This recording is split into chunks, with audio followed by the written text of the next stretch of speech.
Girl, I got a story to tell you. I want to make it clear that I want to tell my story literally for the sole purpose of helping early careerists navigate the workplace, navigate supervisors, navigate managers. I don't want nobody to go looking for this lady, okay? Don't nobody go looking for this lady. I have moved past it. I'm actually embarrassed to even speak about it, and I'm swallowing my pride and swallowing that embarrassment to make this video in hopes that it helps somebody else. I'm actually embarrassed because I am not a person who is easily manipulated. I'm really not.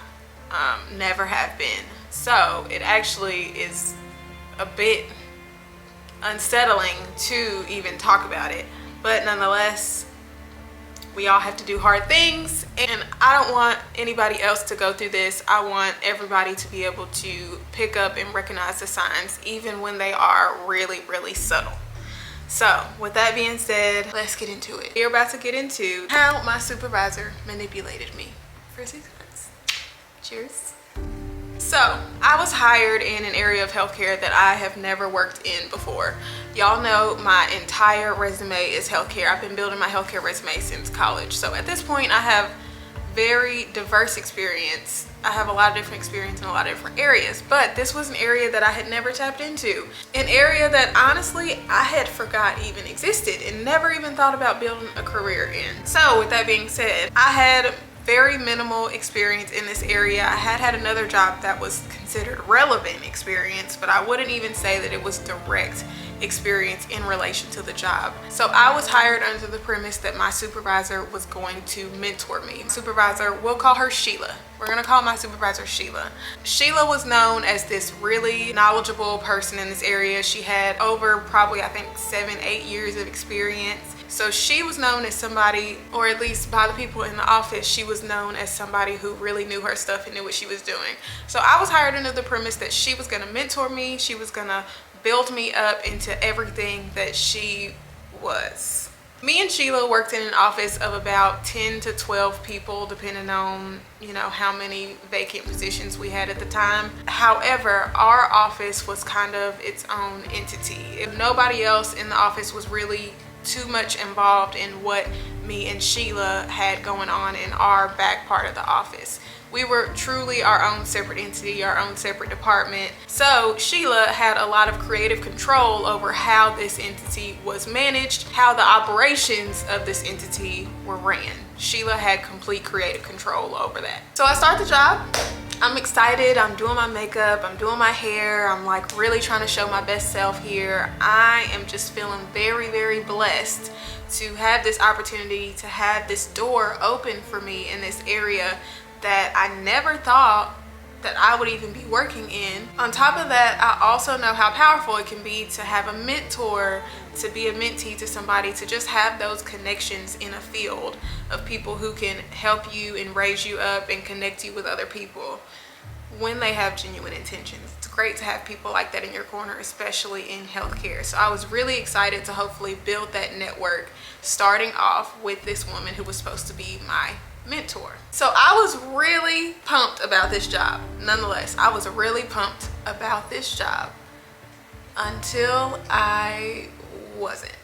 The manipulation started with little, just sporadic comments where she would really try her best to make me feel small. She would make little subtle comments to really cultivate a dynamic of I know everything and you know nothing. It was like, obviously I knew I was going into it not knowing a whole lot about this area of healthcare. Everybody knew I was gonna be fresh in this area. It was a known thing, but I was really willing and ready to learn.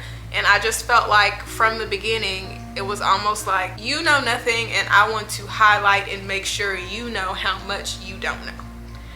Do you know what I mean? She would also make it a point to sometimes make little comments around other people, really, really demeaning comments that kind of made it look like she was on a power trip, like she wanted other people around to know I'm up here and she's down here, sort of thing. She always framed it as being direct, which a lot of people who are just a-holes frame things as being direct, when really, no, you're a terrible person and you really should go to therapy and get that checked out.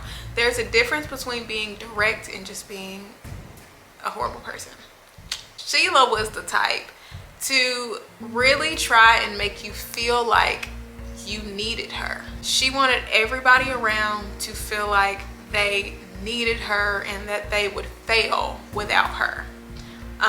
She really thrived on this idea of creating dependency amongst the people that she worked with. So she wanted me to feel dependent on her, and she also wanted our manager to feel dependent on her. Like, you need me. Don't forget that you need me. In the beginning, you know, I wanted to make a good impression. It was sort of this thing where it's like, okay, I know I don't know a whole lot about this area, but I would take initiative in other ways, like organizing electronic files, making spreadsheets to help group information so that we could find it easily. When I shared anything that I attempted to make to help with her, she would get kind of snappy and rude and say, what is this in my email and why do I need this? I would explain my reasoning behind creating certain things. You know, I thought it would help with this, or I thought it would help with that. And most of the time, Sheila would just look at me like an idiot and then keep on moving on to the next thing that she was doing. The two biggest issues in the office, in our entity, were scheduling and space. The way we scheduled people was a complete nightmare. It was not organized at all. There really needed to be some adjustments in the way that we scheduled. We also are in a relatively small office. I mean, not relatively, we are in a super small office. Space is very limited, and Sheila was a bit of a hoarder. You'll find out why in a little bit.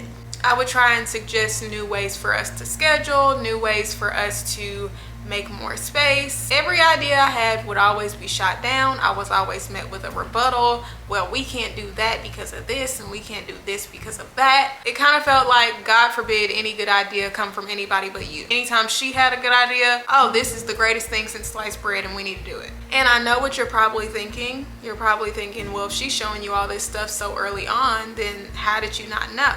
But it's really not that simple. See, she wouldn't just give you her crappy personality. In true manipulator fashion, she would throw in super vulnerable moments where she went into detail about how she had to grind and build herself up from the bottom, and how she's a single mom and the struggles that came with that, how her relationship with her mother wasn't the greatest. She didn't say this directly, but there were a lot of things that happened with her and her parents that really gave her, I could tell, a sense of inadequacy. It just really felt like she probably was never enough. I'll tell you, I used to be a bit of a hard ass, but since really marrying my husband, and since he has just softened my little butt on up, I mean, he has just taken me and made me the softest thing ever. I am not the same person I used to be.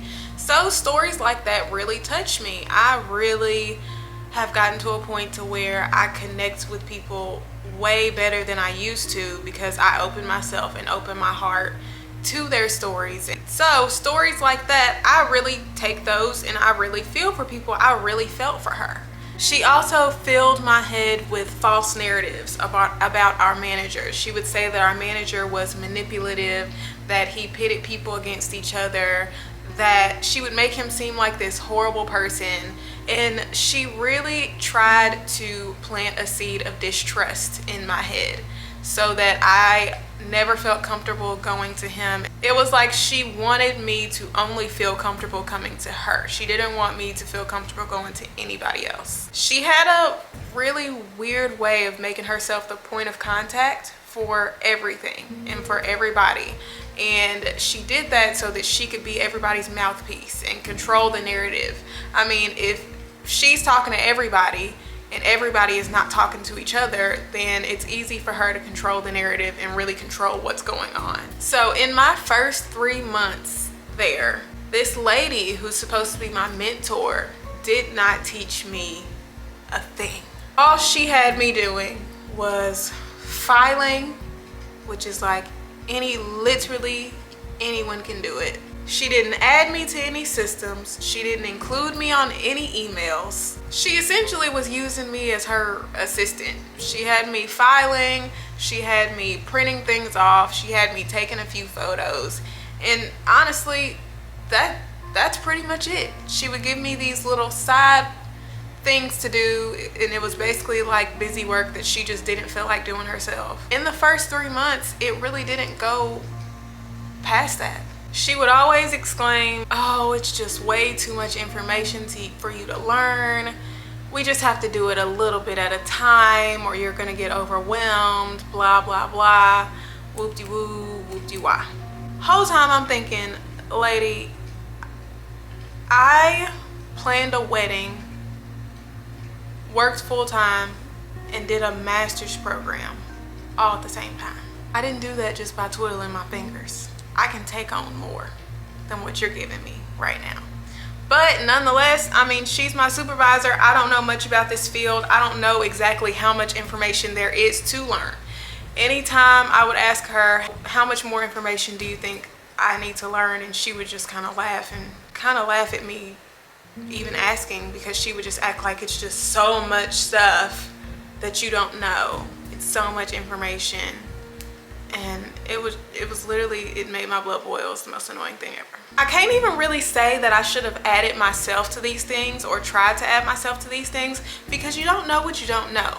I can't add myself to systems and things that I don't know exist.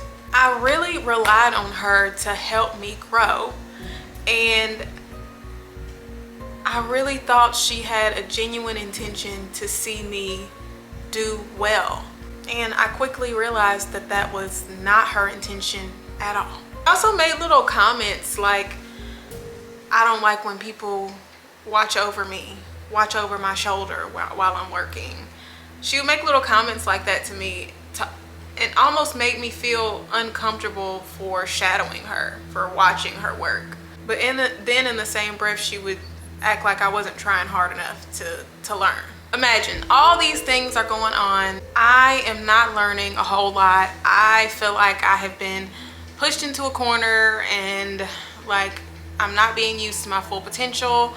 And this lady is low-key making little comments that are really ticking me off, and also in the mix trying to act like she cares about me, trying to act like she has my best interest at heart. So this lady is really just causing my mind to go in a billion different directions, and I really don't know what to think or what to believe. So April comes and my husband is getting ready to deploy. A lot of y'all know my husband is active duty military, so deploying comes with a lifestyle. April comes, my husband is getting ready to deploy, and Miss Sheila is exclaiming to me that I need to take time off. I need to take at least 2 weeks off to be with him before he goes. I need to be taking my time with him, and screw what our manager has to say about it. She's like, I mean, there's no point in just taking a couple of days off. If you're gonna take off, then just take off. Meanwhile, keep in mind, I am still in my 90 days. So I am not supposed to be taking off, period. Now, of course, this is one of those circumstances where, I mean, you just really can't help it. So I was planning on spending some time with him, but also too, this is part of our lifestyle. So I would tell her, you know, I'm still in my 90 days. At this point, I've already taken 1 day off for being sick, having stomach issues. And then I took another day off to go to my husband's award ceremony and pin him at his award ceremony. So 2 really good reasons to ask for a day, but at that point, that's 2 days already in my first 90 days. And so I was not trying to shake the table and take a whole 2 weeks off before my husband deploys. It just really, you know, I didn't feel like I needed all that time. And at this point, I'm still trying to do my best, trying to make a good impression at this job. So I really did not want to make myself look bad like that in my first 90 days. I mean, she was constantly trying to talk me into horrible decisions and framing it as if she had my best interest at heart. You would never tell a person to take 2 weeks off in their first 90 days. I mean, even me thinking of it from a manager's perspective, that is just not a good look at all. It's not gonna make you look good. It doesn't matter what the reason is. So I ended up taking just 2 days off. So my husband was gonna deploy. I was gonna drop him off on a Friday. I took Thursday off, and I took half of Wednesday. I left early on Wednesday at lunch. So I didn't even really take a full 2 days off because I already have Fridays off. So I really only took Thursday, and I took half a day on Wednesday. So 1.5 days I ended up taking off. And I told my manager about me taking off. I mean, he understood, but he also called attention to the employee handbook in his email where you're not supposed to be taken off within the first 90 days. And so whenever he put that in his email, I was like, oh my gosh, I'm so glad. It was kind of like a little subtle reminder of, okay, you know, I understand, but remember this. I remember thinking to myself, oh my gosh, I'm so glad I did not take more than that off, because I really felt like it would have been a bigger issue than it was if I would have taken that much time off. And the 1.5 days ended up being just fine for us. It was after this, after I got back from taking that 1.5 days off, this is when her real true colors started to shine bright. Y'all, they started to shine bright. And I'm gonna have to do a part 2 because this video has already gotten really long, and I don't want to have some an hour-long video. So I'm gonna just go ahead and make this a series, and make sure you guys subscribe so that you can see whenever I drop another episode in this series of how I was manipulated by my supervisor. Thank you guys for watching. I will see you in the next part. XOXO, Aniyah. Her mom is trying to prevent herself from driving up to the office and cussing Sheila, the supervisor, out. My supervisor told me 4 days before my 90-day review that my probationary period was gonna be extended. Whoa, pump the freaking brakes. I was already so overwhelmed with feelings, and all of it came out right there, the 3 months that I had been dealing with.